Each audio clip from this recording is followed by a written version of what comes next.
අයිබෝන් අද අපි බලමු මේ ප්‍රොඩක්ෂන් එකක අවසාන ලෙවල් එකේ බලමු ප්‍රොඩක්ෂන් එක කරලා ඉවරනට පස්සේ කොහොමද ඒක හරියාකාරව පැක් කරගන්නේ කියලා ජාත්‍යන්තර වෙළඳ පොළට අසුරුම් කරගන්නේ කොහොමද කියලා බලමු. මම ඔයාලට කියලා දෙන්න පෙන්නන්න යන්නේ මේ වගේ ටින් එකක් නිකන් තියෙන ටින් එකක් කොහොමද ෆිනිෂින් කරගන්න ආකාරය. අපි දැන් බලමු.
අපි බලමු දැන් අසුරුම් කරගන්න ආකාරය.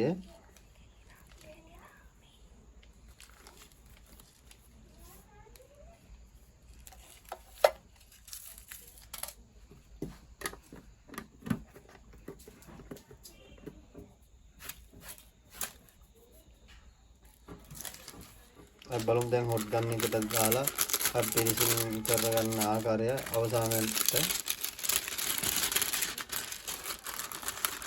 දැන් ඔයාලට පෙන්වන්න මේකෙන් දැන් තියෙන විදිය.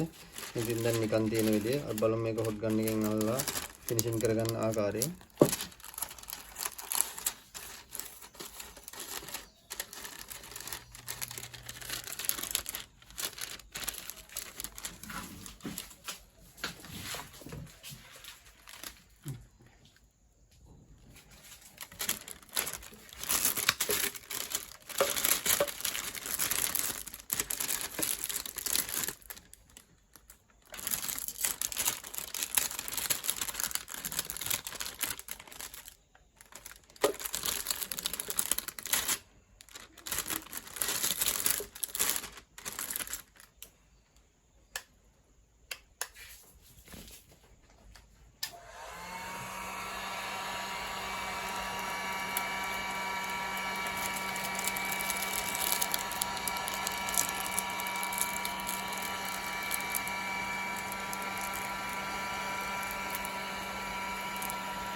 මොන දැන් අපි ප්‍රොඩක්ට් එක කරලා ඉවරයි.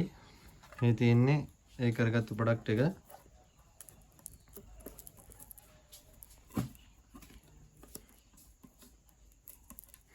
දැන් මේ විදිහට ප්‍රොඩක්ට් එකේ අවසානයේ අධීරයේ මේ විදිහට තමයි එන්නේ. මේ වගේ එකක් අපනයනය කරන්න ඇත්තටම ගොඩක් ලේසි. ඔයාලටත් පුළුවන් මේ වගේ දේ කරන්න අවශ්‍යතාවයක් තියෙන අය ඉන්නවා නම් ටී නිෂ්පාදන වගේ විශේෂයෙන් ඔයාලට අපේ මේ වගේ නිෂ්පාදන මිලදී ගන්න පුළුවන්.